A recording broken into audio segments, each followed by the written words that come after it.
Hello everybody, and welcome to my Let's Play of Riddle of the Sphinx, The Awakening.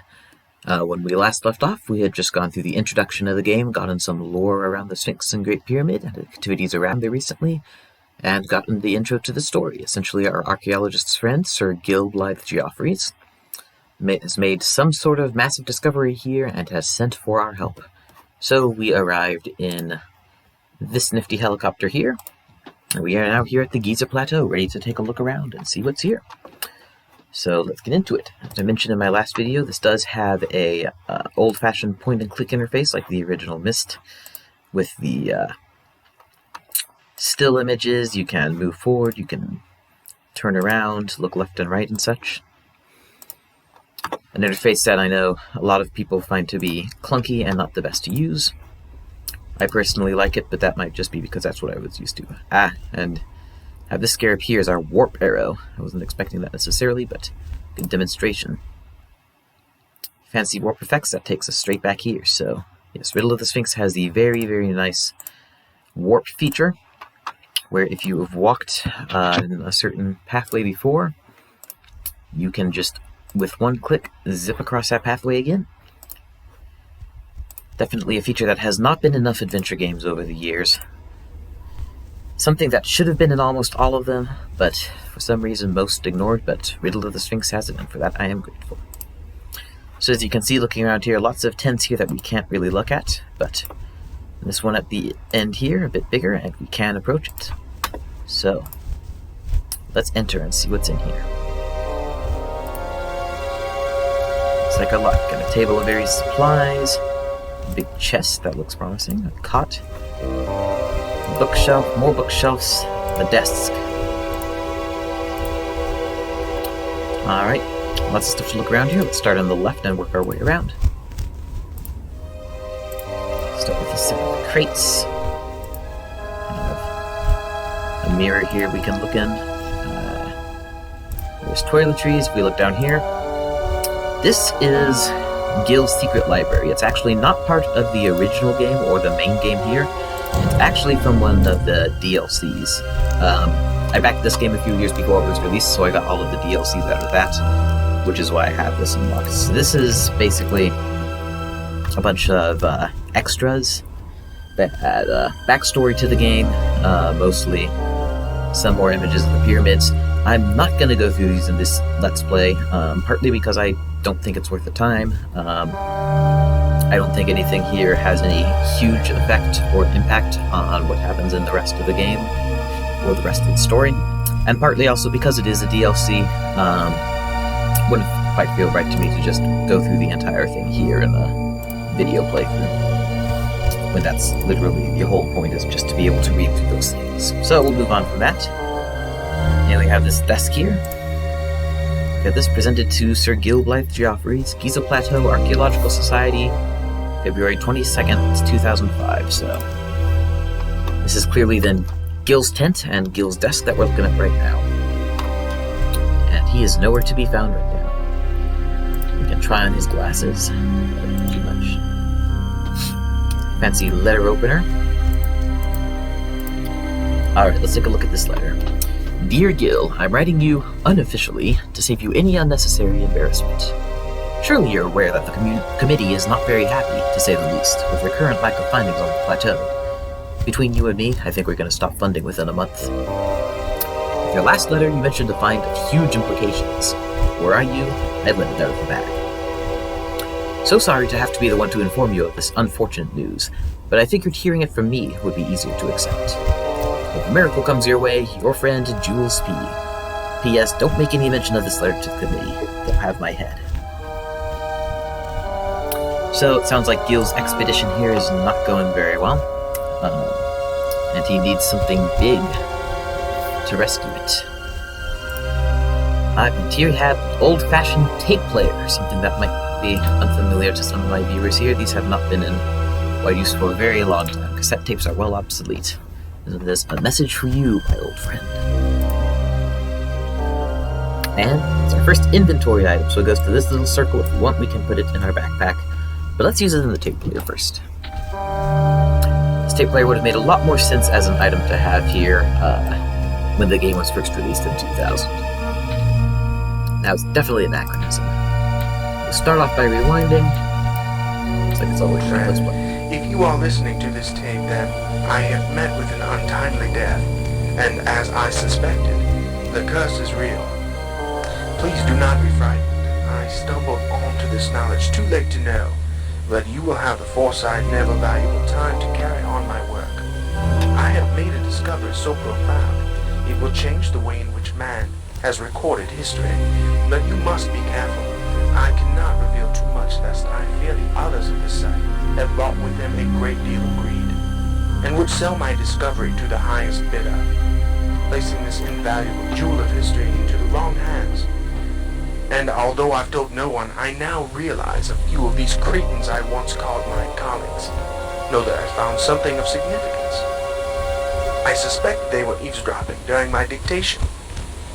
Even though I do not believe that greed will push them to inflicting bodily harm, I firmly believe them not only capable of, but conspiring to thievery. Therefore, I've taken great care to secure the locations of any valuable information. Of course, you now are the only one that has this information. I have provided you with the necessary clues, but that is all I can tell you. And if you are as quick-witted as I once knew you to be, surely you should not be dissuaded. However, I will give you this last advice. Assume nothing, examine everything, and, of course, write exhaustive notes. And whatever you do, do not give up. This will not be easy, but I am most certain that the reward of your discipline will be grand. I must tell you, I do regret the thought of not joining you on this magnificent quest, but my mind rests at ease knowing that you, my star pupil, will unravel the mysteries of ancient Egypt. Well, old friend, I have much work to attend to, and time wastes not with me, but I implore you, do not take this information lightly. My whole life's work is at stake. Goodbye and good luck.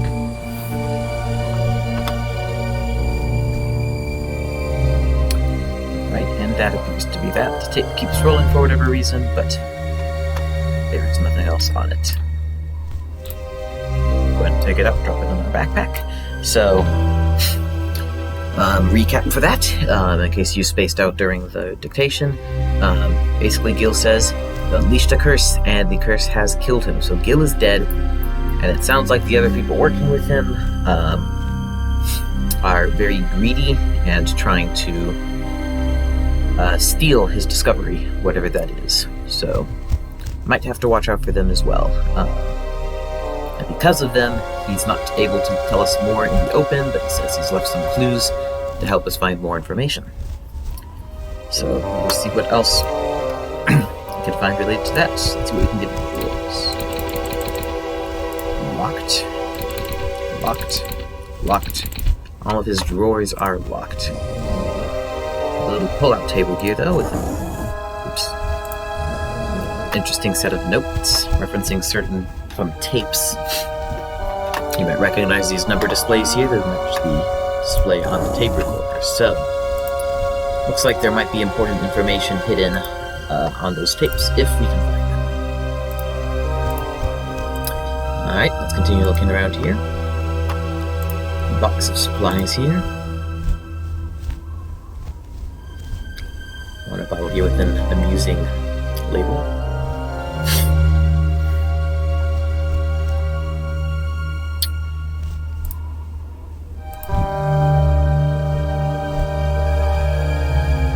Vitamin container here.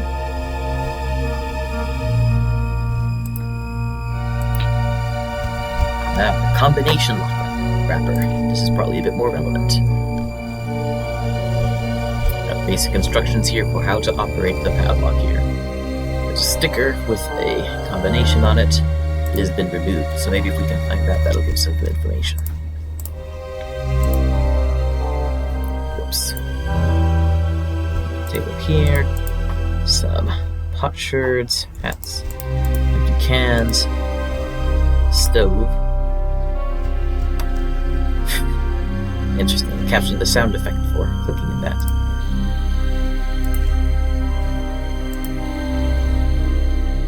Seems like this is a gas stove, not currently active.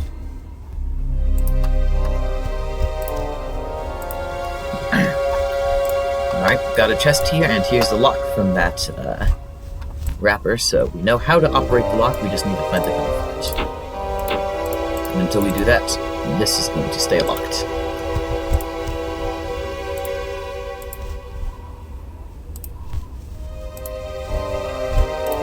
Alright, let's take a look at this box. Geoffrey's personal effects. Sounds promising. Let's take a look. His passports, nature of business, archaeological excavations, working with the permission of the Egyptian government on a joint archaeological project at the Giza Plateau, conducting business regarding the construction of an archaeological museum. He's officially from the UK, although if you heard that recording, he didn't sound very British, but oh well, suspension of disbelief and all that. Clock, apparently it's 2:30 right now, either that or the watch has stopped. So wallet, let's take a look at everything in here. And move it all around. So it's credit card, banknote, Geoffrey's Archaeological Institute. Geoffrey's Institute, and what's this? Numbers, right, left, and right. And that's how you operate the lock. It's first you jerk right to the first number, left to the second, right to the third. So this seems to be very much relevant to that. One take a note of that for sure. His campus identification. His driver's license. Nice closed photo for that. Looks like some more Egyptian money. More Egyptian money. And his site pass for this expedition. Alright, let's take a picture of this with the camera here. Because that, at least, certainly will come in handy, and some of the other information might as well. Have a little paper here, but it appears to be blank. Oops. Candle here with a matchbook. Yep. Made a match strike sound effect. I never would have guessed that. It takes a moment to load. Here I now have a match in my hand here. And we have light up the candle. Does that do anything to the paper? No, it doesn't. And the match burning out. Cannot put it in our backpack. It is not actually an inventory item. Let's take a look. Under this bedside table, we've got some books here. Mathematical Analysis of the Pyramids at Giza by Walter Scott. Not the famous explorer, Walter Scott. Let's go ahead and read this aloud as well. The Bent Pyramid, built by King Snefru in the 27th century BC, the Bent Pyramid, as it's known today, derives its namesake from a distinctive, primitive pyramidal design, considered to be one of many failed early attempts at pyramid construction. Unlike the mysteriously accurate precision of the Great Pyramid and other later pyramids on the Giza Plateau, these sloping sides began at an angle, that's a typo, of 54 degrees 31 minutes, shifting halfway up to a lesser angle of 43 degrees 21 minutes. Clearly, these ancient architects came into advanced knowledge before or during the construction of the Great Pyramid. The question plaguing the Antiquities Council and others is, by whom and exactly when did this conveyance take place? Very mysterious. The Great Pyramid, this is of more interest to us. This is a site before that. The Great Pyramid at Giza was built for King Khufu, or Cheops, to ascend to the heavens. The case covers 13.1 acres. Its finished height was 431.4 feet. Due to weather conditions and age, it is currently less than its original stature. That's like a bit of an understatement, perhaps, but... Experienced masons and stonecutters fitted the casing stones with clearances of hundredths of an inch. Rumors abound of one or more hidden chambers and secret passageways leading to other corridors, and possibly Khufu's treasure and his thought-to-be stolen sarcophagus. Some believe his actual burial chambers may be one of these hidden chambers. Unfortunately, while many have found compelling evidence of the existence of such chambers, the Supreme Council of Antiquities in Cairo has consistently and swiftly suspended every attempt once these discoveries have been announced. And if you remember the introduction we watched, there were several references to those attempts to date. At least some, probably most of those attempts did really happen in real life. I haven't looked up all of them, but I remember reading about Edgar Cayce and about Rudolf Gattenbrink, both of whom are mentioned in that introduction. So I tried to make the lore surrounding this as accurate as possible. I'm not sure if everything's completely accurate, though. One of the most remarkable aspects of the Great Pyramid is that the 4 faces are almost exactly oriented toward north, south, east, and west. Since accuracy appears to have been important to the ancient Egyptians, it is believed that the ancient Egyptian surveyors achieved this precision orientation by alignment with the stars in the northern sky. The northern shaft slopes at about 30 degrees and is thought to have been aligned with the star Alpha Draconis, which was a pole star in King Khufu's era. And because this alignment is so exact, the Great Pyramid is thought of not only as a tomb, but also a sacred sundial, prophetic calendar, and ancient astronomical observatory.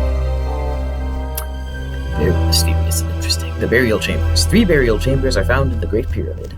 The first chamber, figure A, that's this down here, is underground, hence known as the subterranean chamber, while the second, referred to as the Queen's Chamber, figure B, in the center of the pyramid.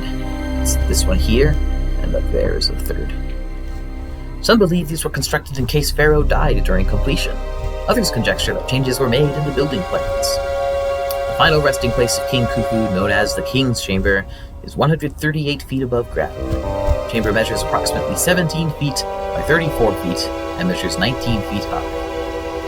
The King's Chamber is accessed by the Grand Gallery, a telescoping corridor 153 feet long and 26 feet high, enclosed by narrow passageways. These passageways were sealed by huge blocks after King Khufu was buried.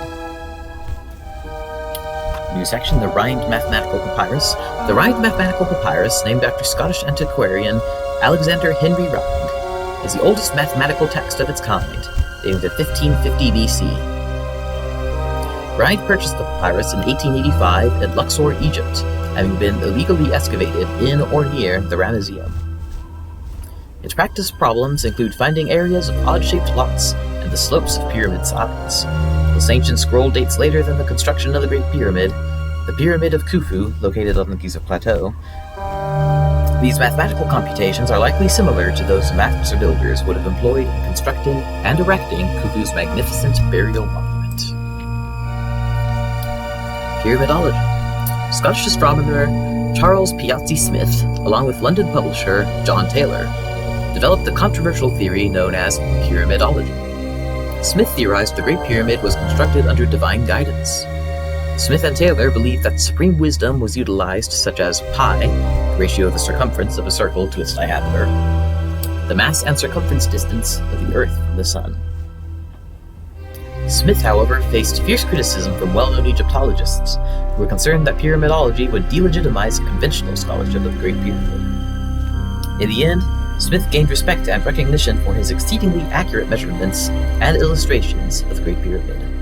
Even for those who found pyramidology untenable, the significance and quality of the data Smith cataloged and his overall contribution to Egyptology was undeniable.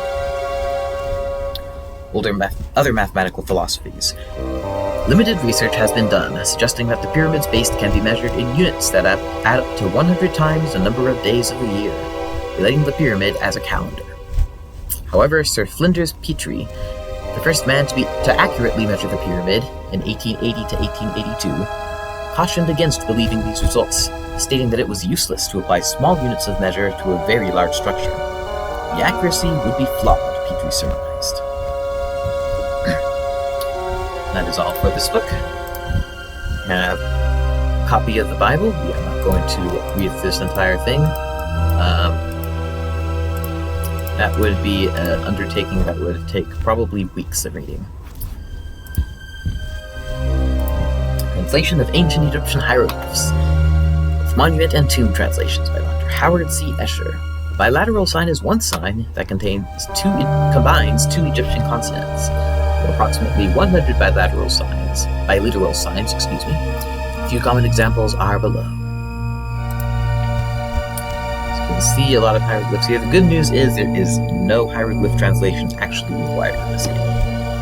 Miscellaneous pictorial signs. Some signs actually represent a picture. Each of these special pictures represent an activity, object, person, animal, or concept. A few examples are given below.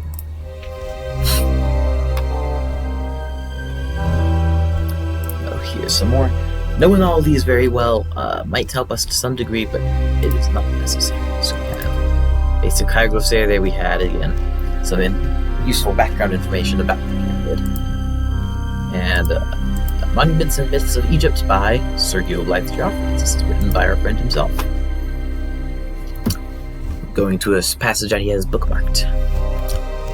Known as a sleeping prophet, Edgar Cayce, while in trances, would suggest predictions ranging from Atlantis to medical diagnosis. In one particular reading, Cayce gave specific directions to an undiscovered chamber, and this part is highlighted. There is a chamber or passage from the right forepaw of the Sphinx to this entrance of the record chamber.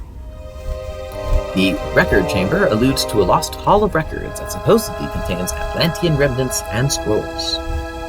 We must take this information and regard it with skepticism, acknowledging the credibility of its questionable source. Until further research can be initiated around the Giza Sphinx, one can only speculate on the validity of this prediction. Cheops' true burial chamber, have we yet to discover it?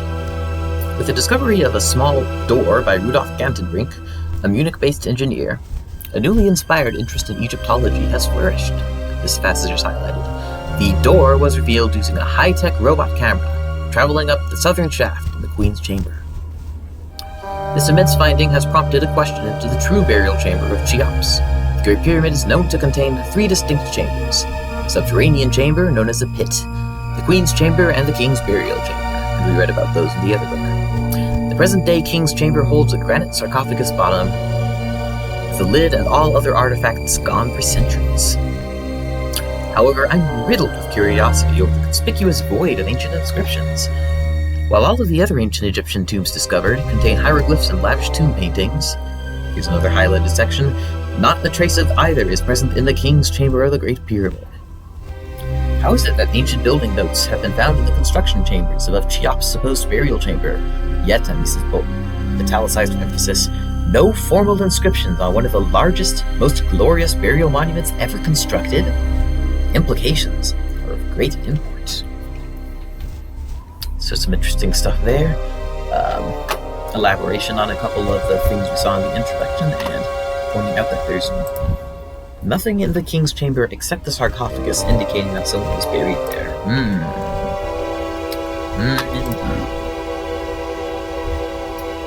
Love a candle. One other thing we can interact with here is a pillow. And find ourselves yawning, falling asleep.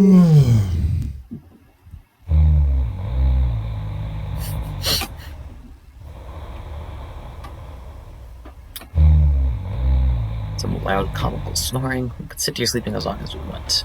Let's go ahead and click again. We'll wake up.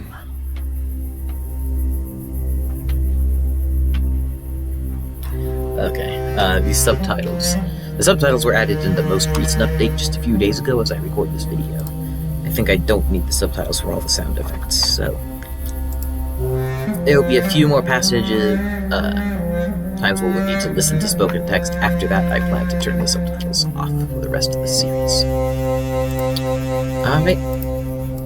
It's nighttime now here in the tent, and we cannot examine most of this stuff anymore for whatever reason. The game has locked us from looking closer at it. We can still look at this, though. Let's take another look at lighting the candle, shall we?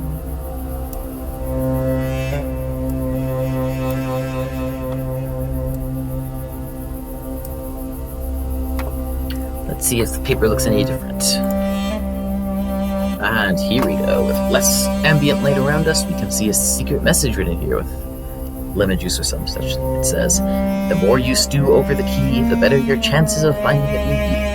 Okay. That is certainly suggesting. Take a quick step out of the tent.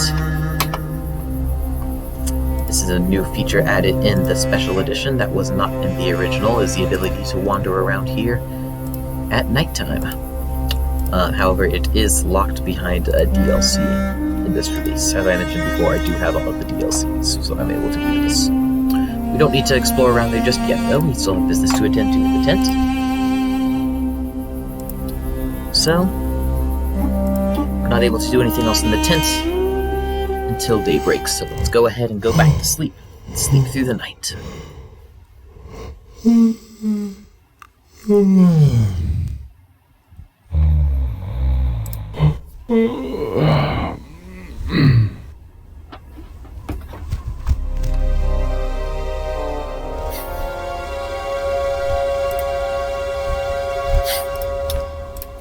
Interesting how they decide to describe their own soundtrack.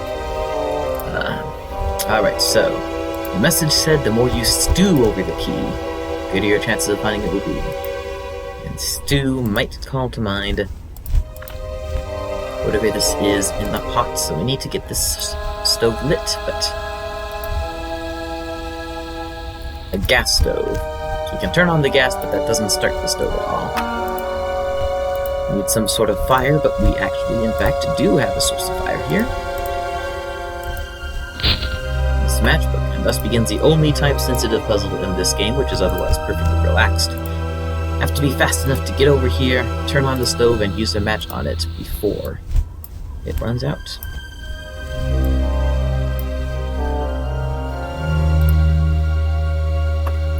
And he's turned themselves off for whatever reason, putting me on much more of a clock than I was on before. Oh, nice. I didn't even have to click over that.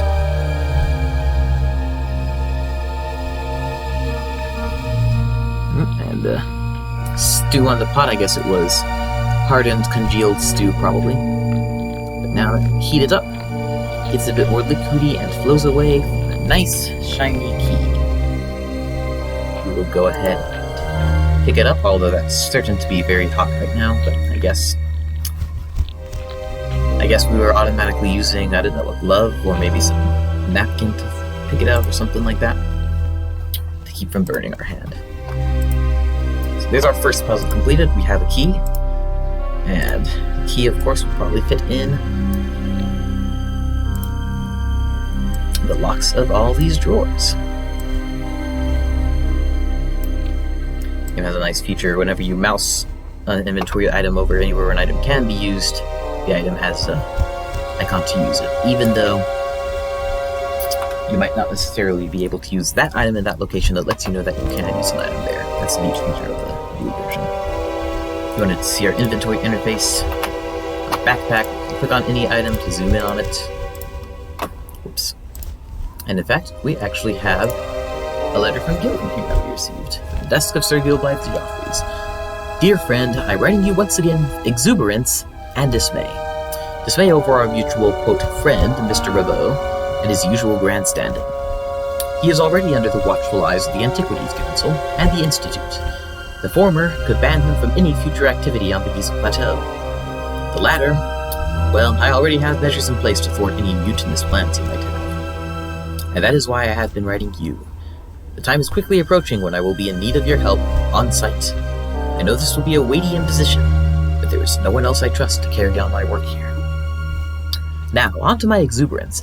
After months of the near impossible task of once again freeing the Sphinx from being entombed by sandstorms, upon arrival, the Sphinx's head was the only visible trace. Today, the team finally finished erecting the scaffolding leading from the upper shelf of the Sphinx enclosure to the ponds.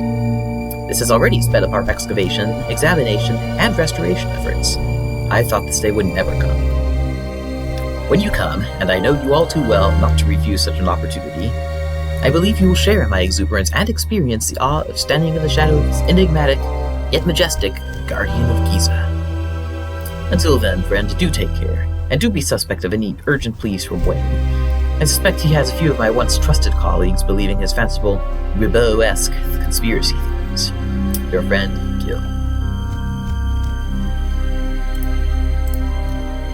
So you get a nice picture here of